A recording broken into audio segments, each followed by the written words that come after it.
Memasuki pertengahan tahun 2026, Badan Keuangan Daerah Kabupaten Mukomuko mencatat pendapatan asli daerah dari sektor pajak dan retribusi saat ini telah mendekati target.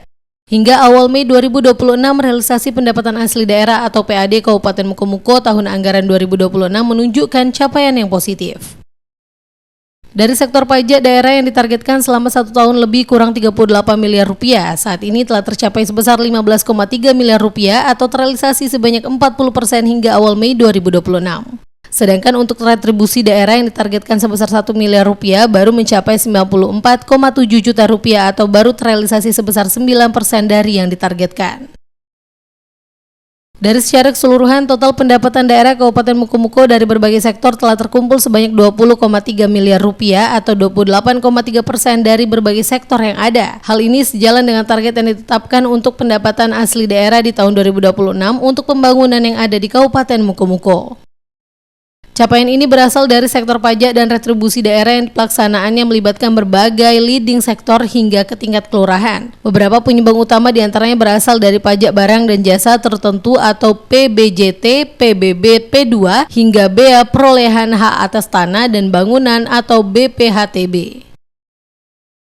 Kepala Badan Keuangan Daerah Kabupaten Mukomuko Haryanto mengatakan realisasi PAD yang tercatat hingga awal Mei 2026 telah berada pada jalur yang diharapkan. Konsistensi capaian dari awal tahun hingga saat ini menjadi kunci utama. Untuk itu, bila tren positif ini dapat dipertahankan, maka target PAD secara keseluruhan diyakini dapat tercapai untuk membangun infrastruktur yang ada di Kabupaten Mukomuko.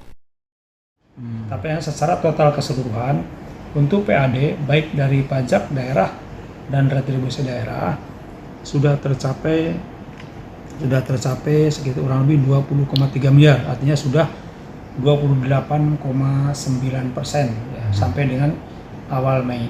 Dan ini sudah alhamdulillah sudah mencapai dari target yang sudah kita tentukan. Dan mudah-mudahan ke depan dengan kita bersinergi antara masyarakat, pemerintah, sama-sama kita meningkatkan kesadaran untuk membayar pajak dan retribusi.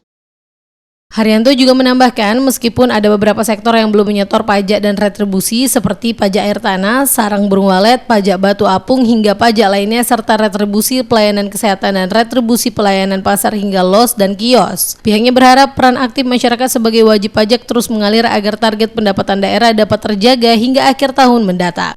Ini ada OPD pengampu, OPD teknis yang menyelenggarakan ini.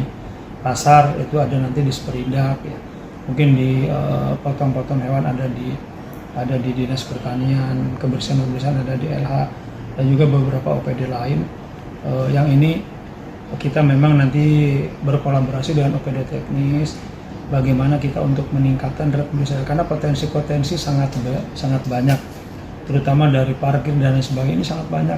Tinggal kita bagaimana kolaborasi dengan OPD teknis untuk menyiapkan regulasinya, menyiapkan sarana prasarananya sehingga tumbuh ya untuk kesadaran masyarakat untuk membayar retribusi yang sudah ditentukan sesuai dengan peraturannya. Dwi Anggi Saputra, RBTV melaporkan.